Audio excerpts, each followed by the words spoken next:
गुरु प्यारी साथ संगत, दूर दूर से आज के इस प्रोग्राम में आए हुए बहुत सारे प्रेमी भाई बहन,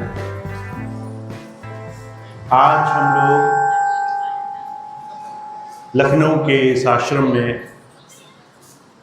सत्संग के इस पावन अवसर पर संतों के, महापुरुषों के जीवन से अपने जीवन में क्या हम सीख सकते हैं,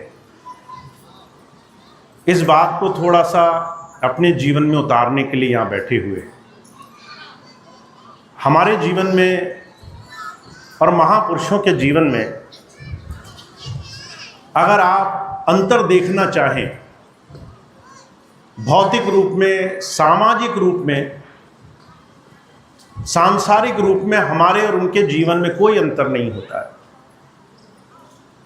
ऐसा नहीं है कि कोई संत, कोई महापुरुष कर्मों के अधीन में नहीं है, उसके शरीर में दुख सुख नहीं आएंगे,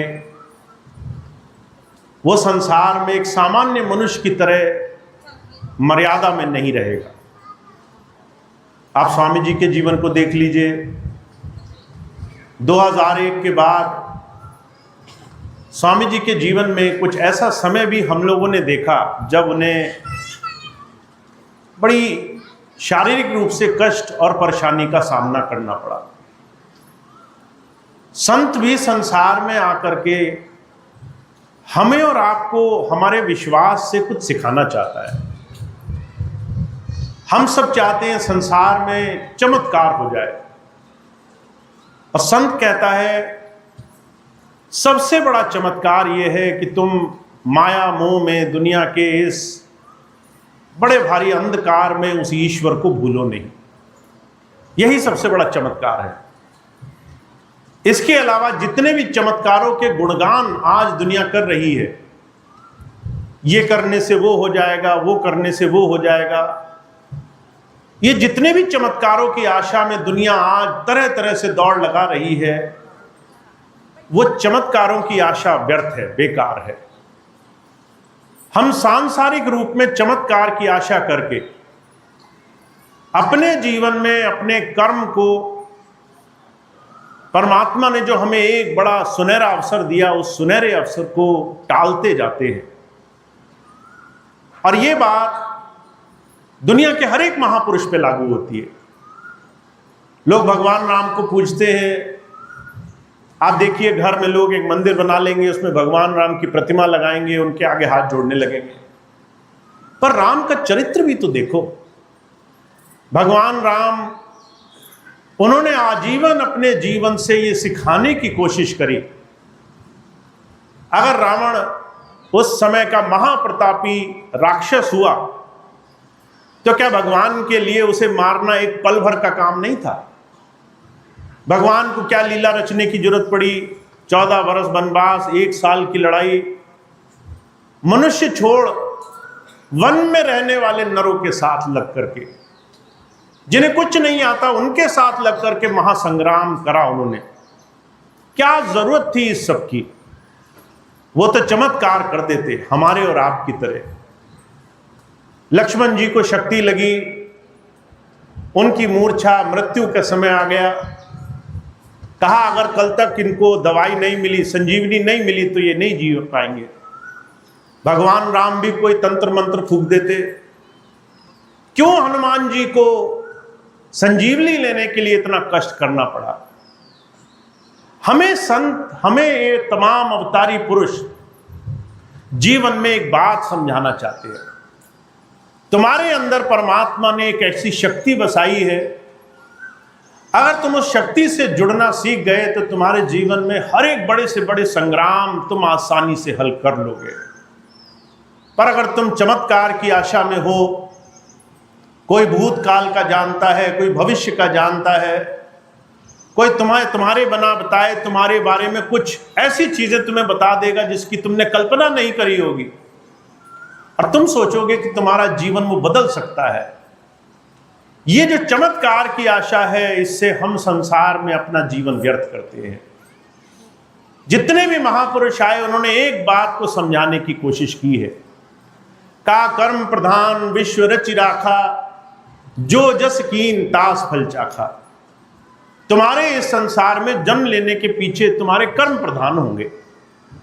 कुछ प्रारब्ध हैं जिसकी वजह से तुम संसार में आए हो, जिसकी वजह से तुम्हें संसार में जब तक जीवन रहेगा तब तक कुछ चीजें तुम्हारे जीवन में तुम्हारे सामने आती रहेंगी। प्रारब्ध को समझना हो तो ऐसे समझ लो, तुमने बहुत सी चीजों में कोशिश करी कि वो काम ना हो, फिर भी हो जाए। तुमने कहा घर में संकट ना आए, बड़ा मजबूत घर बनाया, खूब मोटे मोटे ताले लगाए, तरह से तुमने काम किया, फिर भी घर में चोरी हो गई।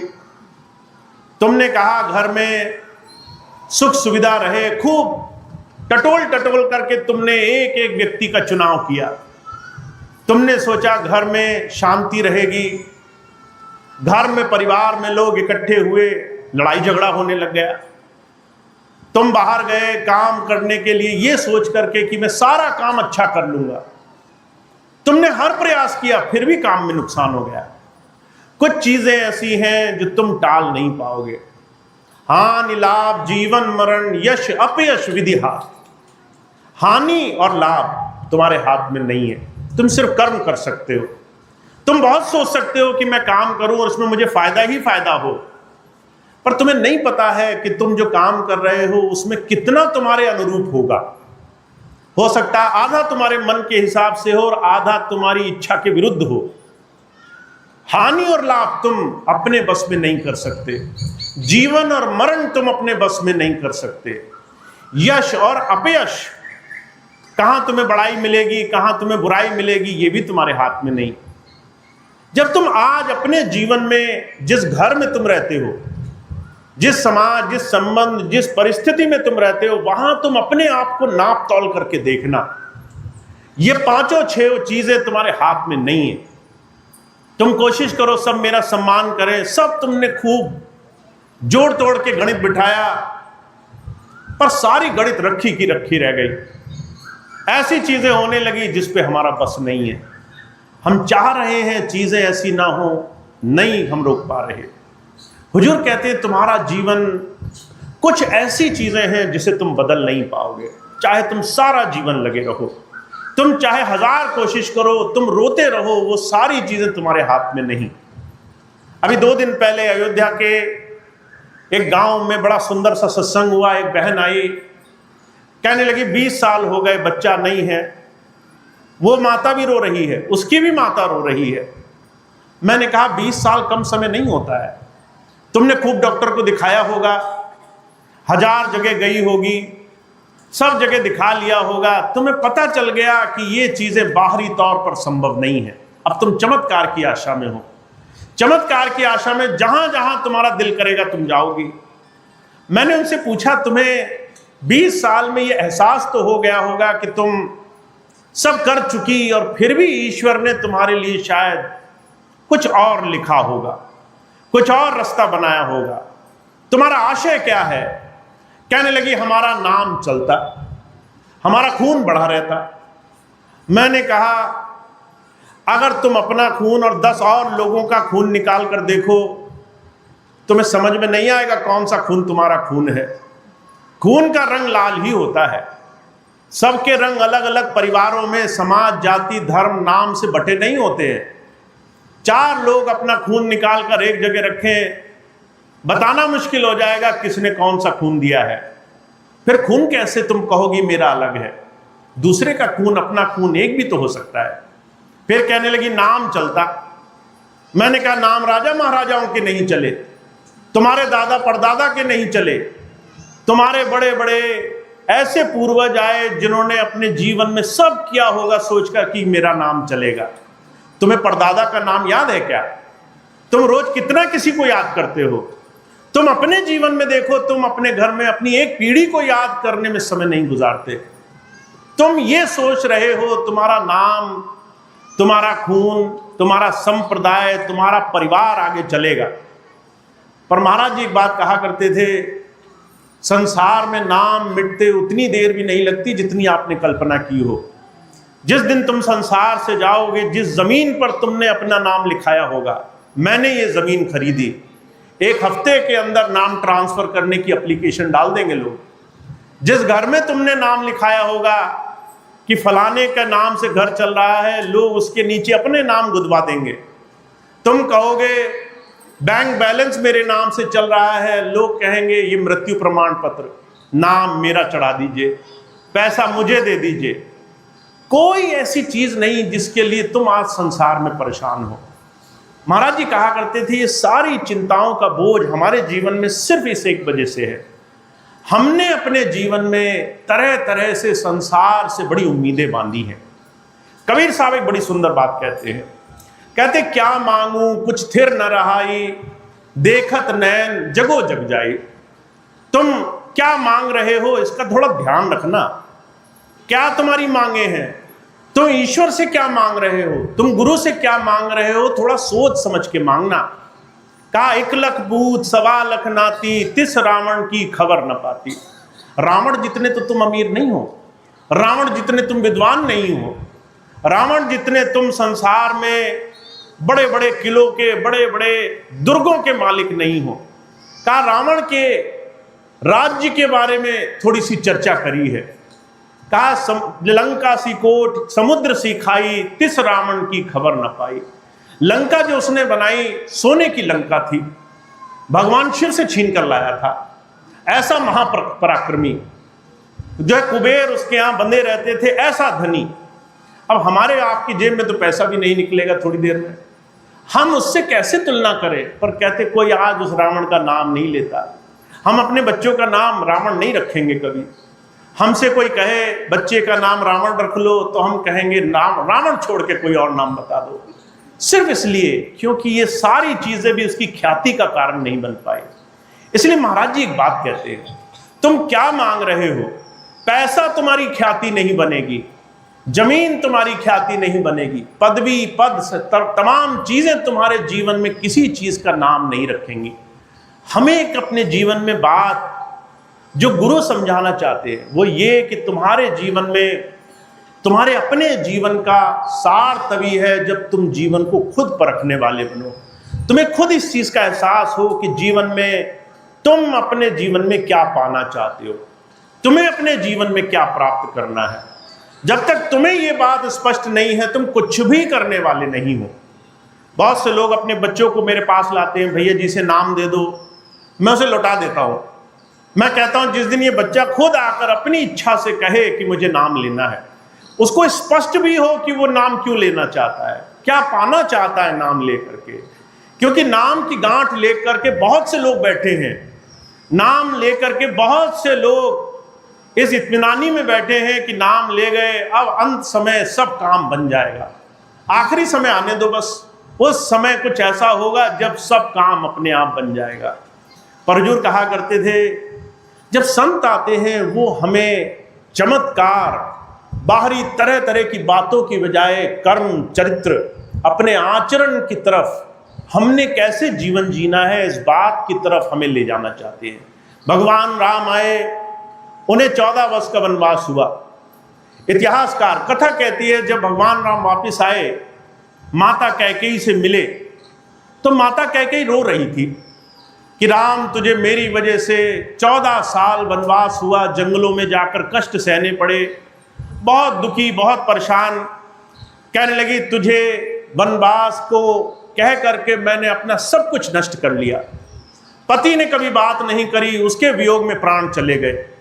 भरत ने कभी बात नहीं कही, कभी माँ का दर्जा नहीं दिया, कभी माँ कह के नहीं बुलाया। उसके बाद 14 साल जितना वनवास तूने भोगा उतना दुख मैंने भोगा, मैं बहुत दुखी हूं, मैंने बड़ा गलत किया तेरे साथ। भगवान राम कहते माता तूने तो मुझे बहुत कुछ दे दिया, तूने जो दिया संसार में कोई मुझे नहीं दे सकता था। अब माता ने पूछा मैंने ऐसा क्या दिया, तो राम कहते हैं यहां से जाने से पहले, वनवास से पहले मैं सिर्फ राजा राम बनता, मैं सिर्फ साधारण राजा बनता। 14 वर्ष के वनवास ने मुझे ईश्वर की उपाधि भगवान राम बना दिया, मर्यादा पुरुषोत्तम राम बना दिया, मुझे वो बना दिया जो बनने के लिए, जिस तप में जाने के लिए तेरी कृपा ही मुझे बना सकी। हुजूर कहा करते थे आपके जीवन में आप क्या बनोगे, आप जीवन को कैसा बनाओगे, इस चीज को आपको समझना है। ये आपके जीवन का आधार है। इसलिए कई बार मैं आप सबसे एक ही बात कहना चाहता हूं, आपके जीवन में जो विपत्ति आती है, जो परेशानी आती है, उस परेशानी को परेशानी मत माना करो। अगर आपका कोई काम नहीं बन रहा, इसका मतलब ये नहीं है कि आपका सब गलत होने वाला है। आपकी इच्छा के अनुरूप अगर कोई चीज नहीं हो रही, आपने कोई चीज सोची है ऐसी होनी चाहिए, वैसी नहीं हो रही, तो इसका मतलब ये नहीं है कि आपके जीवन में सब गलत है। वो तमाम परेशानियां, वो दुख तकलीफें कहीं ना कहीं आपके जीवन में रास्ता खोल रही हैं। कहा, जो दर्द को पीयूषमान मुस्कुरा के पी गए, वो मृत्यु से मरे नहीं, शमशान जाकर जी गए। अगर तुमने दर्द को पीयूष मान लिया, पीयूष कहते हैं अमृत को, अगर तुमने अपने जीवन में आते हुई तकलीफों को उस प्रभु का आशीर्वाद मान लिया, तुम ये मान भी कैसे सकते हो कि परमात्मा के अलावा कोई और तुम्हारे जीवन में कुछ कर सकता है। अगर तुम्हारे जीवन में हर एक चीज, एक एक राई का राई बढ़े न तिल घटे जो लिखिया करता, एक एक राई बराबर दाना तो परमात्मा के कहने से होता है। हम ये मानते हैं। हमारे सनातन में, हिंदुत्व में माना जाता है, हमारे जीवन से पहले ही ईश्वर ने हर एक चीज हमारे लिए तय कर रखी है। तो तुम मान ही कैसे सकते हो कि तुम्हारे जीवन में विपत्ति परमात्मा ने नहीं लिखी होगी, कष्ट परमात्मा ने नहीं लिखी होगी। सोचने की बात यह है, परमात्मा दुख क्यों लिखेगा हमारे जीवन में, कष्ट क्यों लिखेगा हमारे जीवन में। परमात्मा हमें मनुष्य जीवन में बना देना चाहता है। हमें वो बना देना चाहता है जो हम सुखों में, आराम में, तसल्ली में, जीवन में कभी अपने सुख और साधन से नहीं सीखेंगे, जो हम कभी अपने जीवन में अच्छी चीजों से नहीं सीखेंगे। कई बार एक गलत चीज हमारे जीवन में, एक ठोकर हमारे जीवन में हमें कई बार वो पाठ पढ़ा देती है, जो कई बार माता पिता के हजार कहने के बाद भी हम नहीं सीख पाते। इसलिए हुजूर कहते हैं, दर्द को अमृत मान लो। तुम्हारे जीवन में कोई काम नहीं हो रहा, उसके पीछे कोई रहस्य छुपा है, जानना है वो क्या है, वो रहस्य हमें क्या बनाना चाहता है। थोड़ा गौर से मंथन करो। अब इस मंथन को आप दो ही तरीके से कर सकते हो।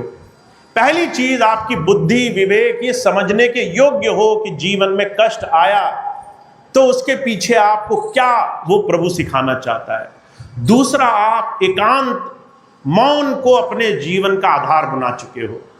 महाराज जी कहा करते थे, अगर आप थोड़ी देर आंखें बंद करके रोज बैठते हो, जो भी आपके जीवन में हो रहा है वो आप आंखें बंद करके एक बार देखने के योग्य बन जाओ, तो धीरे धीरे एक ऐसी अवस्था आ जाएगी जब आप हर एक जीवन के काम के पीछे के अर्थ को समझने लग जाओगे। जिस दिन अर्थ को समझ गए कि आपके जीवन में ये हुआ, उसके पीछे कारण क्या था, वो हुआ, उसके पीछे कारण क्या था। कई बार मैं बहुत से सत्संगी भाई बहनों से मिलता हूं, वो आकर के कहते हैं, भैया जी हमने स्वामी जी से कई बार एक इच्छा जताई कि स्वामी जी हमारा ये काम हो जाना चाहिए, वो काम नहीं हुआ, स्वामी जी ने वो काम उस वक्त नहीं करा, हमें बड़ा ग्लानि रही, दुख रही, हम बड़ा दिल मसोसते रहे। बहुत समय बाद पता चला वो काम होने से तो हम बड़े संकट में आ जाते, वो काम करने से तो हम बड़ी परेशानी में आ जाते। एक बहन आई मेरे पास, कहने लगी, भैया जी मैं स्वामी जी के पास गई, घर में बच्चा नहीं था, घर वाले जोर देने लगे अपने घर में किसी दूसरे सदस्य के यहाँ जो बच्चा है उसे गोद ले लो। मैंने जाके स्वामी जी से पूछा, स्वामी जी कुछ व्यस्त थे, संगत से मिल रहे थे। मैंने जब स्वामी जी से पूछा तो स्वामी जी ने बस ये कहा, नहीं भाई ये काम नहीं करना है। मुझे लगा स्वामी जी ने ठीक से बात समझी नहीं। मैं थोड़ी देर खड़ी रही, कहती है वो बहन, मैं थोड़ी देर बाद जब थोड़ा स्वामी जी लोगों से मिल चुके, मैंने दोबारा पूछा, स्वामी जी ने कहा नहीं भाई इसमें कोई बात अच्छी नहीं होने की गुंजाइश है। अब उसने कहा अच्छा क्या नहीं होगा, घर का ही है, कोई परेशानी नहीं है, हमें बच्चा चाहिए, बच्चे को पालन पोषण करने का सुख मिल जाएगा। बहुत चिंता विचार विमर्श में रहे। वो बहन कहती है मैं 1 महीना निर्णय नहीं कर पाई, 1 महीने बाद में बीमार हो गई, बहुत तकलीफ में रही। उसी समय वो बच्चा जिसे मैं गोद लेने वाली थी उसकी आकस्मिक मृत्यु हुई। वो बच्चा किसी कारण से शरीर पूरा कर गया। अब उस क्षण से मैं सोचती हूँ, हे गुरु तेरा बड़ा धन्य है, अगर ये बच्चा मैंने गोद ले लिया होता तो घर के लोग जीने नहीं देते। सारे लोग समाज के कहते इसी औरत में कोई दोष था, इसी के अंदर कोई बुराई थी, इसके यहाँ आते ही वो बच्चा मर गया। मैं तब से सोचती हूँ, हे गुरु तू साफ नहीं बोलता है पर सब जानता है, तेरे एक बार कहना मानने में मेरी कितनी भलाई है, ये बात कितनी देर में मुझे समझ में आई। कई बार हमें अपने जीवन में ऐसे वृत्तांत आते हैं, हम बाद में समझते हैं कोई बात हमारे हिसाब से ना होना, दुख हमारे जीवन में आना, कोई चीज हमारे कष्ट का कारण बनना, वो हमेशा हमें तोड़ने के लिए नहीं होती। इसलिए हुजूर कहते हैं दर्द को पीयूष मानना सीखो, अपने जीवन में अपने आने वाली विपत्ति को उस प्रभु का आशीर्वाद मान करके उसके अर्थ जानना सीखो। जिस दिन तुम धीरे से, संयम से, साधन से थोड़ा सा जीवन में गुरु की तरफ जुड़ोगे, तुम्हें बात समझ में आने लग जाएगी। तो हमें एक बात अपने जीवन में समझनी है। महाराज जी कहा करते थे सिर्फ दो ही चीजें हैं जो हमारे जीवन में हम करने के लिए आए हैं। पहली चीज, हम क्या थे और क्या बन गए। अगर हम पहले दुखी थे, आज हम उस दुखों को सहने के योग्य बन गए। अगर आज इतनी क्षमता आ गई तो समझ लो गुरु की बात जानना हमने सीख लिया। हम क्या बन गए हैं, पहली चीज ये गुरु हमें सिखाना चाहता है। अभी मैं आपको एक छोटी सी बात बताऊं, देहरादून की घटना है। एक बहन जिसने स्वामी जी से बचपन में नाम लिया, बहुत से बच्चे ऐसे होंगे जिन्होंने बचपन में स्वामी जी से नाम लिया, तब उन्हें इस बात की समझ नहीं थी, माता पिता के साथ आते रहे, सत्संग में आते रहे, धीरे धीरे प्रेम जुड़ गया स्वामी जी से। स्वामी जी को ऐसे देखने लगे जैसे घर का कोई बड़ा सदस्य होता है, बड़े प्रेम से आते, स्वामी जी के आसपास खेलते, सत्संग का दिन बड़ा आनंद में गुजर जाता। वो बहन कहती मेरा बचपन ऐसे गुजरा, जब मैं बड़ी हुई, शादी का समय आया तो माता पिता चिंता करने लगे किसके यहाँ शादी होगी, सत्संगी ना मिले तो बड़ा दिक्कत हो जाती है, खाने पीने वाला मिल जाए, मांसाहारी मिल जाए, शराब पीने वाला मिल जाए, बड़ी परेशानी हो जाती है। लोग कई बार मुंह पे झूठ बोल जाते हैं, कोई खाता पीता नहीं है हमारे यहाँ, बाद में सच्चाई पता चलती है तो जो है सर पीटते रह जाते हैं। ऐसी स्थिति में वो बहन बड़ी परेशान, तो स्वामी जी के पास गई, कहने लगी स्वामी जी एक राधा स्वामी सत्संग परिवार से जुड़े हुए लोग हैं, क्या उनसे शादी कर सकते हैं। स्वामी जी कहने लगे बिल्कुल कर सकते हैं। सत्संगी कहीं का भी हो, अगर वो गुरुमत धारा को समझ रहा है, मांसाहार शराब के भेद को समझ रहा है, अगर वो सत्संग को समझ रहा है तो उसमें कोई बुराई नहीं। अब उन्होंने शादी कराई, शादी करा करके वो बहन देहरादून में रहने लगी। हम वहाँ गए, सत्संग में आई, कहने लगी भैया जी वैसे बहुत कृपा है स्वामी जी की, बस कभी कभी एक चीज़ समझ में आती है, ये सत्संगी हैं पर गुरु पे भरोसा कैसे होना चाहिए, ये बात इन्हें अभी समझ में नहीं आ रही। जब विपत्ति आती है तो भ्रमते हैं, लोगों की बातों में आते हैं। लोग कहते पूजा नहीं करी तो धीरे से चुप के एक किनारे में मंदिर भी बना लिया। लोगों ने कहा तुम फलानी जगह नहीं जाते तो वहां भी जाने लगे। इसमें कोई बुराई नहीं कि आप मंदिर जाएं, आप पूजा करें, आप तीर्थ करें, पर अगर आपके विश्वास की धाराएं बदल जाएं, अगर एक की जगह दो, दो की जगह चार जगह भरोसा होने लग जाए, अगर भरोसा डगमगाने लग जाए, अगर तुम्हें यह संकट आने लग जाए कि किस भगवान की पूजा करें, किसको याद करें, किसका ध्यान करें, ये जो भ्रम है, ये भ्रम आपको मार डालेगा। ये भ्रम आपको आखिरी संकट में आपको सही जगह प्रार्थना नहीं करने देगा। तो वो बहन कहने लगी बस मुझे इस बात का दुख है, गुरु इन्होंने भी बनाए पर भरोसा इनका अभी पक्का नहीं बन पा रहा। मैं तो बस स्वामी जी के ऊपर छोड़ देती हूँ, स्वामी जी जैसा चाहें वैसा रखें। ये डगमगाते हैं तो मेरा मन खंडित होता है। मैंने उसको जो बात कही वो सिर्फ इतनी कि अगर आपके जीवन में आप ये बात समझ गए कि गुरु आपको दोनों चीज़ों में रखता है, कहा गुरु कुमार सिख कुंभ है, गड़ गड़ काढ़े खोट, अंदर हाथ उभारता बाहर देता चोट। वो आपके साथ अच्छा ही करे, सब अच्छा ही मिले जरूरी तो नहीं। आपके जीवन में सुख ही सुख आए ऐसी कल्पना कौन कर सकता है। हमारे जीवन में सुख और दुख दोनों ही हमें सिखाने के लिए है। तो कबीर साहब इस बात को 600 वर्ष पहले लिख गए, अगर तुम्हारे जीवन में खोट होगी तो वो भी निकालना कुम्हार का काम है। वो धीरे धीरे प्यार से चोट लगाएगा, तुम्हारे जीवन में तुम्हें विपत्तियां आएंगी, पर वो उन्हें संभालता भी रहेगा। तुम्हें लगेगा तुम अकेले हो, सहारा भी मिलता रहेगा। तुम्हें लगेगा कि तुम फंस गए इसमें, उससे निकलने का रास्ता भी गुरुजी निकाल देंगे। तुम्हें लगेगा कि तुम्हें कोई नहीं बचा सकता, ऐसी मुसीबत में फंस गए, फिर भी वो सहारा देगा। वो तुम्हें धीरे धीरे संभाल करता है। पर तुम्हें ये बात समझाना चाहता है, जीवन में अपने कष्ट को उस प्रभु से जो सीखने का तुम्हें रास्ता मिला, उसको तुम संभालते चलना। तो पहली चीज महाराज जी कहते थे, हमें बनना है। जो हम कल थे और जो आज है, उसमें फर्क होना चाहिए। कई बार मैं आपसे एक ही बात बड़े विनम्र अनुरोध से कहता हूं, आप 1 साल पहले आए थे, तब भी उन्हीं चीजों के लिए परेशान थे। मैं शरीर से दुखी, बच्चों से परेशान, ये ठीक नहीं, वो ठीक नहीं। अब 1 साल बाद आए, तब भी वही परेशानी। तो ये अवस्था ठीक नहीं है। पहले जो दुख था, उस दुख से हम कैसे अच्छे होंगे, ये सीखना तो पड़ेगा हमें। हम पहले परेशान थे, अभी हमें मजबूत होना पड़ेगा। पहले हम चिंता करते थे, अब अचिंत होना पड़ेगा। पहले हम घबराते थे, अब घबराहट से हमारा विश्वास गुरु पे अटूट होना पड़ेगा। अगर हम 1 साल पहले भी वही थे, उससे भी पहले वही थे, हम 20 साल में निरंतर अपने दुखों को लेकर के दुखी हैं, तो हुजूर कहते हैं तुम अपने जीवन में फिर बदल नहीं रहे हो, तुम अपने आप को बना ही रहे हो। महाराज जी एक बात बड़ी सुंदर ढंग से कहा करते थे, अगर तुम्हारे जीवन में कुछ अच्छा हो जाए, तुम अच्छी बात को रोज रोज नहीं बताओगे आकर के। तुम्हें अगर जीवन में एक प्रमोशन मिल गया, तुम एक बार बताओगे, खुश हो जाओगे। तुम रोज रोज गुरुजी को बताओगे आकर के, गुरुजी प्रमोशन हो गया, रोज रोज प्रमोशन नहीं बताओगे। तुम्हें अगर पता चल जाए कि तुम्हारे घर में आज नया कमरा बना है, तुम्हारे बच्चे पास हो गए, 12वां पास हो गए, 10वां पास हो गए, क्या साल भर बताओगे आकर के? तुम एक बार बताओगे, राजी हो जाओगे। महाराज जी कहा करते थे, जब तुम सुख एक बार बताकर छोड़ देते हो, तो तुम दुख एक बार बताकर क्यों नहीं छोड़ सकते? तुम अपनी विपत्ति एक बार बताकर भरोसा क्यों नहीं कर सकते?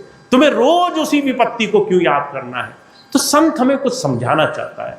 वो कहता है विपत्ति से भरोसा तुम्हें जिता सकता है। अगर तुम्हारा भरोसा उस ईश्वर पे है, तो तुम बदलने लग जाओगे, तुम बनने लग जाओगे। विपत्ति आएगी, तुम्हें भरोसा होगा, हे गुरु मुझे इस योग्य बना, मैं इस विपत्ति का सामना कर सकूं। हे गुरु मुझे इस योग्य बना, लोग मुझे बुरा बोले, मैं जो है उससे निकलने योग्य बन जाऊं, लोगों की बात का असर ना हो मुझे इस योग्य बना कि अगर संसार में कोई मेरी बुराई निकाल रहा है, मैं सीख तो सकूं, पर उस बुराई को दिल में बसा कर न बैठूं, उस बुराई का रूप न बन जाऊं। तो हुजूर कहा करते थे, पहली चीज हमें बनना होगा, कल जो थे उससे आज बेहतर बनना होगा, इसका संकल्प लेना होगा। दूसरी चीज महाराज जी कहा करते थे, तुम अपने जीवन में किसी के काम आ सको। अपने लिए जीते तो सभी हैं, तुम किसी और की विपत्ति को देख करके रुके नहीं, तो ये हमारे जीवन में हमने एक बहुत बड़ा सेवा का अवसर खो दिया। कोई दुखी है, रो रहा है, तुम पैसे से मदद नहीं कर सकते, कोई बात नहीं, कम से कम उसके दुख दर्द में थोड़ा सा तो फर्क डाल सकते हो, कम से कम उसका ढांढस तो बना सकते हो, कम से कम थोड़ी देर उसके साथ तो खड़े हो सकते हो। हम कहीं अपने स्वार्थ के पीछे दौड़ते दौड़ते ऐसे ना हो जाएं, अपने अलावा किसी से मतलब ही ना रखें, अपने अलावा किसी और की सोचे नहीं, अपने अलावा किसी और के दुख में हम थोड़ा सा दर्द ना बांट सके। महाराज जी कहा करते थे, अगर तुमने ये सुनहरा अवसर खो दिया, तो जीवन में बड़े बड़े उपकार तुम्हारे हाथ से निकल जाएंगे। तो पहली चीज हम क्या बन सकते हैं, दूसरी चीज हम अपने जीवन से किसी और के लिए क्या छोटा सा कुछ कर सकते हैं। एक छोटा सा उपकार, एक छोटी सी कोशिश, एक छोटा सा प्रयास किसी के जीवन में कुछ भी अच्छा कर जाने का, ये तुम्हारे जीवन में चमत्कार करेगा, तुम्हारे जीवन में तुम्हें बहुत आगे ले जाएगा। तो हमारा जीवन में विश्वास होना चाहिए। अगर एक बार हमने गुरु को अपनी डोरी सौंप दी, तो हमारे जीवन में सारे काम इतनी सहजता से वो बनाता है जिसकी हम कल्पना तक नहीं कर सकते, जिसको हम सोच करके विचार करके उसका कोई साधन नहीं बना सकते। और एक आखिरी बात मैं हमेशा कहता हूं, आपको इस बात का ध्यान रखना होगा, आप उस प्रभु को याद किस मायने में कर रहे हो, किस तरीके से कर रहे हो। अभी कुछ दिन पहले मुझे एक भाई मिले, आए सत्संग में बहुत दिनों के बाद, कहने लगे भैया जी बहुत दिनों बाद सत्संग में आया हूं, भजन नहीं हो पाता है, आप इसका तरीका बताइए। मैंने कहा भाई मुझे तरीका क्यों बताना है, तुम्हें भजन करने की जब इच्छा नहीं है, जब तुम्हें कुछ पाने की इच्छा नहीं है, तो मैं तुम्हारे पीछे क्यों पड़ूं? तुम सोचोगे मेरी कोई गर्ज है, मेरी कोई गर्ज नहीं है कि तुम्हारा भला हो जाए। तुम्हें समझना है तुम्हारी समस्याओं का इलाज क्या है, तुम्हें समझना है तुम्हारे जीवन में तुम कैसे आगे बढ़ोगे। अगर तुम्हें इलाज नहीं चाहिए तो फिर तुम्हें दूसरा इलाज करके दे, ये कल्पना बेकार है। अब ये बात जब उसने सुनी तो कहने लगा, भैया जी थोड़ी थोड़ी देर तो कर लेता हूँ, 5-5 मिनट कर लेता हूँ। तो मैंने कहा, जब तुम्हें 24 घंटे में 5 मिनट मिले गुरु जी के लिए, तो जब तुम चिल्लाओगे तो गुरु जी भी 5 ही मिनट निकाल के आएंगे तुम्हारे लिए। जब तुम कहोगे हे प्रभु मैं फंस गया संकट में, तो गुरु जी घड़ी देखेंगे, गुरु जी कहेंगे बस 5 मिनट रुको, अभी आया। ये बात ध्यान रखना। अगर तुम उसको 5 मिनट नहीं दे पा रहे हो तो वो भी 5 मिनट क्यों दे तुम्हें? तुम अगर 5 सेकंड उसके लिए निकालने में इतनी परेशानी मान रहे हो, और आप कल्पना नहीं करेंगे लोगों के कैसे कैसे इस बात को कहने के बहाने हैं। मैं थक गया, मैं बहुत काम करके आया हूं, मैं बहुत व्यस्त हूं, मेरे जीवन में बहुत काम है। ऐसी ऐसी चीजें हैं लोगों की बताने के लिए कि आप कल्पना नहीं कर सकेंगे। जब आप उस प्रभु को याद नहीं कर पा रहे हो, 5 मिनट नहीं है आपके पास, उसको याद करने के लिए कोई आपको कोई आसन थोड़ी ना जमाना है। आपका 8 बजे का टाइम है, किसी ने पाबंदी तो नहीं लगाई कि आप उससे पहले याद नहीं कर सकते। आप चलते फिरते याद करो, आप उठते बैठते याद करो, आप खाली बैठे हो, आप घबरा रहे हो, 2 मिनट आंखें बंद करो, अपने गुरु को याद करो, 5 बार नाम का सिमरन करो। धीरे से अंदर से हिम्मत आएगी, आप काम में अच्छे हो जाओगे। चलते फिरते उठते बैठते ज्यादा से ज्यादा उसको अपने जीवन में बना कर रखना, अपने हृदय में स्थान देना, ये हमारे जीवन में गुरु हमें सिखाना चाहता है। तो आप ये मत सोचिए कि आपने एक टाइम बांधा सुबह 4 बजे का, शाम को 8 बजे का, वो नहीं हुआ तो फिर हम भजन में चूक जाएंगे। आपको तो उसे हर तरीके से याद करने का नियम होना चाहिए। चलते फिरते याद करो, उठते बैठते याद करो, तुम्हारा भाव दिखे उसे कि तुम इतने व्यस्त थे फिर भी तुमने उसे नहीं भुलाया, तुम इतने जो है अच्छे बुरे दौर में थे फिर भी तुमने उसे याद कर लिया, तुम इतने काम में व्यस्त थे, तुम बस में बैठे जा रहे थे, तुमने आंख बंद की उसको याद करना शुरू किया। उसे तुम्हारा भाव दिखना चाहिए। अगर तुम अपना भाव लगा पाए तो वो तुम्हारे लिए एक एक काम के लिए सारे काम करेगा। और तुमने टाइम बांधा और तुमने कहा 5 मिनट भी ज़्यादा है, गुरुजी तो 2 ही मिनट में राजी हो जाते हैं, तो गुरुजी भी घड़ी लेके बैठे रहेंगे। ये बात ध्यान रखना। जब तुम कहोगे परेशानी में है तो गुरुजी कहेंगे बस 2 मिनट का समय रुक जाओ, अभी आते हैं। तब तक आपको अच्छी अच्छी बातों का एहसास हो जाएगा। तो आप इस बात को ध्यान रखना, जीवन में हमारी आस्था, विश्वास, भरोसा, कैसे हम उस मालिक को याद करते हैं ज़्यादा ज़रूरी है, बजाय हमने कितने घंटे उसे याद किया। तो हमारा भाव उसकी तरफ हो, ऐसा विश्वास हो, ये गुरु हमें बनाना चाहता है। तो आप और हम अपने जीवन को बना लें। इस जीवन से हमारा तो लाभ हो ही, हमारे पास बैठे हुए लोगों का लाभ होने लग जाए। आपके जीवन में, आपके अस्तित्व में, आपके आचरण में इतनी कमाई होनी चाहिए, लोग आपके पास बैठे उनका भजन बनने लग जाए, लोग आपके नजदीक बैठे उनकी बुराइयां छूटने लग जाए, लोग आपके नजदीक बैठे और उनके विचार बदल जाएं। इसके लिए आपको कुछ करना पड़ेगा। इसके लिए आपको जीवन में उसको खूब हृदय में स्थान देना पड़ेगा। तो जब हम किसी संत से जुड़ते हैं वो हमें बहुत कुछ देना चाहता है, पर जब हम उससे पाने के लिए आए तो हमें पूरी आस्था, लगन, प्रेम भाव से उसकी तरफ जुड़ने का प्रयास करना चाहिए। तो आप और हम तो बहुत भाग्यशाली हैं। मैं ऐसे ऐसे लोगों को देखता हूं जिन्हें गुरु शब्द का महत्व तक नहीं पता है, जिन्हें ये नहीं मालूम है जीवन में वो कैसे अपने जीवन में उस धारा से लाभ उठा सकते हैं, जिनके दिन के दिन गुजर जाते हैं और वो मदहोशी में अपना जीवन बर्बाद कर देते हैं। ऐसे में आप सब लोग बहुत भाग्यशाली हैं। आपको स्वामी जी के दर्शन मिले, उनका साथ मिला, उनके जीवन से जीवन को बनाने का अवसर मिला। अब अच्छाई को बढ़ाया जाए, जीवन में ऐसे जीवन जिया जाए जिससे हर दिन हमारा ज़्यादा से ज़्यादा प्रयास अपने गुरु को याद करके जीवन जीने का हो। तो ऐसा जीवन जीना है, ऐसा जीवन बना लेना है, ऐसी मेरी आस्था विश्वास है। आप जितना इस रास्ते पर लग जाओगे उतना ज़्यादा गुरु की कृपा के पात्र आप बनोगे, उतना ज़्यादा आप जीवन में इससे लाभ उठा लोगे। मैं एक छोटी सी बात आपको और बता दूं, मैंने इसीलिए एक छोटी सी चीज़ की पाबंदी लगाई है, आपको बाहर की कोई भी चीज़ धोखा ना दे सके। लोग पैर छूते थे, मैंने कहा पैर छूना मना है। पैर छूने से कई बार खाना पीना लाने से, प्रसाद लाने से, कई बार बाहरी चीज़ें करने से लोगों को ये एहसास होता है कि यही हमारी भक्ति है। घर जाओ तो लोग कहते हैं हमने प्रेम से खिलाया, यही हमारी भक्ति है। हमारी भक्ति खाना पीना, बाहरी शारीरिक कर्म कांड करना, ये तरह तरह की चीज़ें भक्ति नहीं हो सकती। भक्ति ये है भाव कितना है, अंदर से आपने कितना उसको याद करना शुरू किया है। तो मैंने बाहर की सारी चीज़ों पर प्रतिबंध सिर्फ इसलिए लगाया है कि आप अंदर से गुरु को याद करने का एक नियम बनाओ अपने जीवन में, और आप इसको बहुत आसानी से बना सकते हो। आपको बस अपने मन में इरादा होना चाहिए कि हम गुरु को इतने प्रेम से याद करेंगे, इतने मन से याद करेंगे कि हमारे एक क्षण का, हमारे एक पल का ध्यान वो हमारा सबल हो, वो मजबूत हो, उसी से हमारा काम बन सके। तो इतनी बात कह के मैं अपनी बात समाप्त करूँगा। आप सभी भाई बहनों का बहुत बहुत धन्यवाद। आज के इस सत्संग कार्यक्रम का आप हिस्सा बने। एक दो सूचनाएं मैं आपको और दे दूं। आज का एक कार्यक्रम लखनऊ में पहले रविवार को हुआ, और बहुत से भाई बहन जो आज इस कार्यक्रम का हिस्सा बने, बहुत धन्यवाद है उन्हें। जो नहीं आ सके उन भाई बहनों के लिए और आगे आगामी कार्यक्रमों के लिए एक छोटी सी व्यवस्था बनाई गई है। अभी पिछले 3 वर्ष से, आज 4 मई है, आज से लगभग 3 साल पहले मैं यहाँ पर भारत में दोबारा आया था। 3 साल हो गए हैं पूरे। इस 3 साल में आप लोगों का बड़ा प्रेम मिला, बहुत आप लोगों का सानिध्य मिला, बहुत आप लोगों ने अपने साथ स्वामी जी की याद से, प्रेम, सेवा, सत्संग से बहुत आगे बढ़ कर के जीवन में बहुत कुछ पाने का रास्ता बनाया है।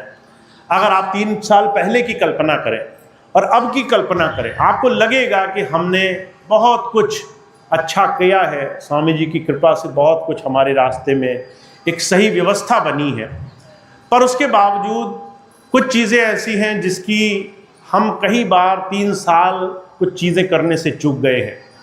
पिछले 3 सालों में सत्संग तो बहुत लगे, पर जो दूसरी व्यवस्थाएं थी बहुत छूटी। बहुत सी व्यवस्थाएं ऐसी थी जिसके लिए समय ही नहीं मिला। तो अभी इस साल जून से, अभी मई चल रहा है, अगले महीने से सत्संग थोड़ा सीमित लगे, ताकि दूसरे सारे कार्यभार, आश्रम, स्वामी जी के 20 से 22 आश्रम हैं, धीरे धीरे उन सब पे ध्यान देने की व्यवस्था बन सके। उसके लिए जून से सत्संग के कार्यक्रम थोड़ा सा कम लगा करेंगे। मैं बहुत प्रयास करता हूँ कि आपके पास ज़्यादा से ज़्यादा जुड़ूँ, पर हमारे बहुत से भाई बहन ऐसे हैं जो बहुत दूर दूर चाहते हैं कि सत्संग की व्यवस्थाएं अच्छी हों, भारत में, भारत के बाहर। तो जून से सत्संग के कार्यक्रम थोड़ा सीमित लगा करेंगे। तो 2 व्यवस्थाएं उसके लिए की गई हैं। पहली व्यवस्था सत्संग की टीम की। तो ये जो हमारा पूर्वी क्षेत्र है, उधर सत्संग की टीमें बड़ी विकसित हो चुकी हैं, 2-3 टीमें बन चुकी हैं। जहाँ जहाँ भी लखनऊ या आसपास के जितने भी जनपद हैं, ज़्यादा से ज़्यादा सत्संग हो सके, वहाँ पर हमारे द्वारा पूरी तरह से ऐसे सत्संगी भाई बहन सत्संग की सेवा में लग गए हैं, जो सेवा में भरपूर अपना सहयोग देते हैं। वो पूरी तरह से निर्देश के अनुरूप काम करते हैं, सत्संग करते हैं, कोई सेवा नहीं ली जाती है। सत्संग सुलभ हो सके इसलिए कोई पाबंदी नहीं है। आप लंगर, भंडारे, प्रसाद, भोजन करवा पाएँ, नहीं करवा पाएँ, कोई पाबंदी नहीं है। आप बस सत्संग कराएँ, थोड़ा सा प्रसाद, सूखा प्रसाद आप कर दें, मालिक की याद हो जाए। ऐसे बहुत से कार्यक्रम अब हमारी सत्संग की टीम कर रही है। तो आप आगे आने वाले समय में जो सत्संग हर महीने, हर गांव, हर कस्बे में मुझसे आशा करते थे, वो आप सत्संग की टीम से अब लेने का प्रयास करें। अभी पिछले दिनों तो ऐसा हो गया कि लोग 2-2 गांव छोड़ करके सत्संग लेने लगे। आज इस महीने इस गांव में सत्संग हुआ, अगले महीने भैया जी हमारे गांव में सत्संग कर दो, हमारे घर में सत्संग कर दो। तो लोगों का प्रेम है, वो चाहते हैं सबके घरों में सत्संग हो जाए, पर ये व्यवस्था थोड़ी सी मुश्किल है। इसके लिए अब सत्संग की टीम लगाई गई है। आप उनसे संपर्क करें, वो ज़्यादा से ज़्यादा सत्संग आपको देंगे। आप ज़्यादा से ज़्यादा सत्संग लें। हमारे सत्संग जून से थोड़ा सा एक व्यवस्थित रूप में और थोड़ा सा कम आपके सामने होंगे, तो उसका आप लाभ जो मासिक सत्संग होते हैं उसमें आकर ले सकते हैं। तो पहले रविवार का आपका लखनऊ का सत्संग है। अगर मैं यहाँ रहा, भारत में आसपास रहा, इधर उधर नहीं हुआ, अगर लखनऊ में हुआ तो पहले रविवार को मैं आपके बीच में रहूँगा। अगर नहीं रहा किसी कारणवश तो हमारे सारे प्रेमी भाई बहन वो खूब प्रेम से सत्संग का आयोजन करेंगे। इस व्यवस्था को थोड़ा और अच्छा बनाने के लिए ऑनलाइन सत्संग की व्यवस्थाएं मौजूद हैं। मेरे बाईं तरफ एक प्लेटफॉर्म का पूरी तरह से जुड़ने का तरीका है आपके पास। अगर आप अपने फ़ोन से फ़ोटो खींचें और उससे आप ऑनलाइन देखने की कोशिश करें तो आप जितने भी हमारे ऑनलाइन सत्संग हर महीने हर दिन जहाँ भी हो रहे हैं उसको हर रोज़ देख सकते हैं, जुड़ सकते हैं।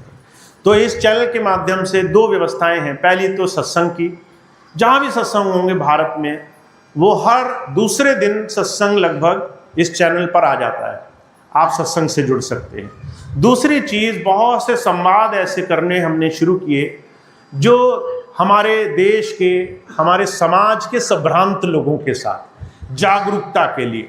हम सबको बहुत एक दूसरे के साथ सुव्यवस्थित भी होना है, बहुत विज्ञान ज्ञान के साथ जुड़ करके अपने समाज को मजबूत भी बनाना है। मैं एक छोटा सा उदाहरण आपको देता हूँ। अभी 2-3 दिन पहले एक बहन जी आई और एक फ़ोटो लेकर आई, कहने लगे भैया जी चमत्कार हो गया। मैंने कहा क्या चमत्कार हुआ? कहने लगे आम का पेड़ है हमारे बगीचे में, उसमें देखिए सफ़ेद रंग का फूल खिलने लगा है और ये सफ़ेद रंग का फूल चमत्कार है। अब उन्होंने दिखाया, एक फ़ोटो खींच कर लाई थी आम के पेड़, उसमें थोड़ी सी जड़ जम गई और दूसरा फूल उसमें निकलने लगा जो आम का नहीं था। अब वो चमत्कार कह कह के सबको दिखा रही थी। मैंने कहा बहन जी इसको ब्रीडिंग कहते हैं। ब्रीडिंग क्या होती है? अगर आप मलिहाबाद में चले जाएं, 2 किस्मों के 3 किस्मों के आम मिला करके वो चौथी किस्म बना लेते हैं, चौथी किस्म तैयार कर लेते हैं। मैंने कहा ये तो सामान्य बात है, आप इसको नहीं समझ पाई और आप चमत्कार कह कह के इसको 1000 लोगों को बता रही हो। 1000 में से 500 तो ऐसा होगा जो आपको कहेगा हाँ सच में चमत्कार है, वो और भ्रांति फैलाने लगेगा। शिक्षा की अगर कमी हो, ज्ञान की अगर कमी हो, अगर चीज़ें आप जानो समझो नहीं तो सामने बैठा बेवकूफ़ भी हमें मूर्ख बनाकर चला जाएगा। आपको ये समझना होगा, ये आपका दायित्व है। आप कैसे इस चीज़ को समझोगे, कैसे इस चीज़ को जानोगे। अभी कुछ दिन पहले हरिद्वार में एक परिवार, माता पिता आए अपने बच्चे को लेकर, कहने लगे भैया जी हमारा लड़का सयाना हो गया 17-18 साल का। अब बच्चों के कहने पर बच्चे कहते हैं अंडा खाना चाहिए, अंडा खाने से तो प्रोटीन मिलता है। हम इसको समझा नहीं पाए तो हम इसको आपके पास ले आए। तो मैंने कहा आपने क्या उत्तर दिया? कहने लगे हम क्या कहते हैं, हमने कहा गुरुजी ने कहा है इसलिए अंडा नहीं खाना चाहिए। तो ये संतोष नहीं माना, इसको संतोष नहीं हुआ, अंडा क्यों नहीं खाना चाहिए। तो जो है ये कहने लगा ये तो कोई बात नहीं हुई कि तुम्हारे गुरुजी ने कहा अंडा नहीं खाना चाहिए। लोग तो 10 तर्क देते हैं, अच्छे तर्क देते हैं, अंडा खाने से ये अच्छा हो जाएगा, तो तुम उसकी एक तो बुराई बताओ। तो माता पिता बता नहीं पाए, क्यों? टाइम ही नहीं है, समय नहीं है चीज़ों को जानने का। आंखें बंद कर ली, गुरुजी ने कह दिया तो चल पड़े उस तरफ। हमने जानना ही नहीं है सच्चाई क्या है। आपको जानना पड़ेगा, क्योंकि आपके बच्चे, आगे आने वाली पीढ़ियां, आगे आने वाले तमाम बच्चे आपसे पूछेंगे मांस क्यों नहीं खाना चाहिए माता, अंडा क्यों नहीं खाना चाहिए, शराब क्यों नहीं पीनी चाहिए, बीड़ी पीने से क्या हो जाएगा, सिगरेट पीने से क्या हो जाएगा। तो क्या जवाब दोगे? ये तभी जवाब दे पाओगे जब थोड़ा सा ज्ञान, विज्ञान, शिक्षा, अपने आप को हम छोटी छोटी ऐसी चीज़ों से जुड़ेंगे। स्वामी जी की पुस्तकें भरी हुई हैं, महाराज जी की पुस्तकें भरी हुई हैं, ऐसी तमाम हिंदुत्व की, ऐसी तमाम आयुर्वेद की पुस्तकें भरी पड़ी हैं जो हमें ये बता रही हैं कि आप कैसे घर में ठीक हो सकते हो, कैसे आप मांस, अंडा, मछली, इन तमाम चीज़ों के सेवन के बाद भी जीवन में अच्छे रह सकते हो। इन चीज़ों से क्या बुराई हो सकती है, पर उसके लिए हमें प्रयास करना पड़ेगा। वो सारी चीज़ें अगर आप नहीं सीखे तो आप कहीं ना कहीं अपने ही घर, परिवार, समाज, आने वाली पीढ़ियों को बचा नहीं पाएंगे, कहीं ना कहीं उनसे बच नहीं पाएंगे। देखिए अभी 2 दिन पहले की घटना बताता हूँ, आपको तो लगता होगा कि ये क्या बातें हैं। मैं रोज़ देखता हूँ, एक हम पीलीभीत के और बरेली के बीच में गांव है, वहाँ सत्संग में गए। सत्संग के बाद एक घर में गए, एक माता रो रही थी, 12 साल का बच्चा शराब पीने लगा, स्कूल छोड़ दिया, गांजा पीने लगा, 2 चीज़ें करने लगा। पतला दुबला, आंखें लाल, शरीर जर्जर, एकदम ऐसा कि अब कभी भी बीमार पड़ जाएगा। माता रो रही है, पिता रो रहे हैं, हम बच्चे को समझा नहीं पा रहे हैं। देखिए हमारे और आगे आपके पीछे भी ये घटनाएं होती होंगी। हमारे किसी का पति किसी का पिता, किसी के बच्चे, किसी के घर में कोई ना कोई किसी न किसी व्याधि में लग गया है। हमें समझाना पड़ेगा उन्हें कैसे हम जीवन में उनको सही रास्ता दिखा सकते हैं। अगर आप नहीं करोगे तो आप ये सोचते रह जाओगे कौन आपके जीवन में ये बात सही करेगा। तो हमारे जीवन में हमें ध्यान देना पड़ेगा हम कैसे अपने संस्कार, अपनी संस्कृति, अपनी अच्छाई, अपने जीवन में एक सही विचारधारा को आगे ले जाने के लिए जीवन में प्रयास करें। तो अगर आप उसको जानना चाहें, स्वयं पढ़ें, अध्ययन मनन करें। बहुत सी महाराज जी की, स्वामी जी की पुस्तकें हैं, आयुर्वेद की पुस्तकें हैं, या फिर संवाद होते हैं जो आप इस ऑनलाइन माध्यम से सुन सकते हैं। बड़े बड़े विद्वान आते हैं, अपनी बात कहते हैं, आप सुनिए, मंथन कीजिए। मानना न मानना वो बात की बात है, कम से कम वो कुछ नई जानकारी आपके जीवन का हिस्सा बनेगी।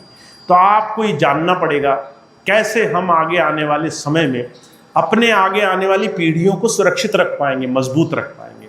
तो एक बहुत बड़ा दायित्व है और मैं सोचता हूँ इस दायित्व को आप थोड़ा सा संभालिए, क्योंकि बहुत से माता पिता अपनी परेशानी कि बच्चे रोज परेशान कर रहे हैं, उनके हाथ में फ़ोन दे देते हैं, तुम खेलो इससे, जो चाहे करना है करो। वो कुछ भी देख रहे हैं, हमें पता ही नहीं चलता है। हमें एक एक घंटे तक फुर्सत नहीं रहती, हम देखें तो सही बच्चा क्या देख रहा है। अब बच्चा कुछ गलत चीज़ देख गया, गलत चीज़ सीख गया, गलत चीज़ जान गया, और जब बड़ा हो करके वो आप ही को मारने चला आया तो आप कह रहे हैं पता नहीं कहाँ से हो गया, हमने तो सब अच्छा ही सिखाया था। आपने जो वो छोटा सा एक यंत्र उसके हाथ में दिया, उस यंत्र ने बेड़ा गर्क किया। अगर आप चीज़ों को कंट्रोल नहीं कर पाए, मैं ये नहीं कहता कि आप बिल्कुल हाथ में दीजिए, पर नियंत्रित कीजिए, चीज़ों को देखिए। आपको पता होना चाहिए बच्चा क्या देख रहा है, सही है गलत है, इसका निर्णय आप करेंगे, वो बच्चा नहीं कर पाएगा। एक बच्चे को आग और चमकती हुई ठंडी चीज़ का फर्क नहीं पता है, वो आपको बताना पड़ेगा, ये आपको समझाना पड़ेगा किसी चीज़ का बुरा असर क्या हो सकता है। तो हमारे और आपके जीवन में एक बहुत बड़ा दायित्व है कि हम अपने बच्चों को अपने सामाजिक जीवन में कैसे सही दिशा दे सकते हैं, उन्हें कैसे सही सहारा दे सकते हैं, उनको कैसे हम आगे बढ़ने की प्रेरणा दे सकते हैं। तो आप और हम थोड़ा सचेत हो जाएं, क्योंकि हम सचेत नहीं हुए, हम आंखें बंद करके बैठे रहे, हमने जो है थोड़ा सा इसमें आलस बरता, तो एक दिन पीढ़ी की पीढ़ी वो गलत दिशा में चली जाएगी। आप हाथ मसलते रह जाएंगे, आपको आगे क्या हो कैसे हो इसका पता भी नहीं चल पाएगा। तो आपके और हमारे सामने एक दायित्व है, मैंने दायित्व संभाला है, आप भी थोड़ा सा मेरा सहयोग करें। मैं तरह तरह से प्रयास कर रहा हूँ हमारे आगे आने वाले बच्चे, हमारे आगे आने वाली पीढ़ियाँ, वो सीधे से अपने संस्कृति, संस्कार, अपने तमाम छोटी छोटी चीज़ों को समझें, अपने घर परिवार का महत्व समझें, अपने घर में छोटी छोटी सेवाओं का महत्व समझें। अब आपको करना इतना है कि आप जो अच्छी चीज़ सीख गए हो उन्हें भी समझाओ, आप जो अच्छी चीज़ जान गए हो उन्हें भी उसका हिस्सा बनाओ। आपने जो अच्छी चीज़ अपने जीवन में अपनाई है 20 साल मेहनत करने के बाद, उन्हें अभी दे दो, अभी उनको वो चीज़ दिखा दो, ताकि उनके 20 साल दोबारा ना खर्च हो, वो वहाँ से शुरू कर सकें जो 20 साल बाद आपको मिला है। तो आपके सामने एक बहुत सुंदर अवसर है, इस चीज़ को जानिए, समझिए, और इसके आसान तरीके को अगर समझना है तो ऑनलाइन बहुत सारी व्यवस्थाएं हमारी संस्था की तरफ से हो रही हैं, उसको आराम से आप अपने जीवन का, अपनी चर्चा, अपने रोज़मर्रा की बातचीत का हिस्सा बना सकते हैं। तो इतनी बात जो मुझे आपके सामने रखनी थी, अब इतनी बात कह के मैं अपनी बात समाप्त करूँगा।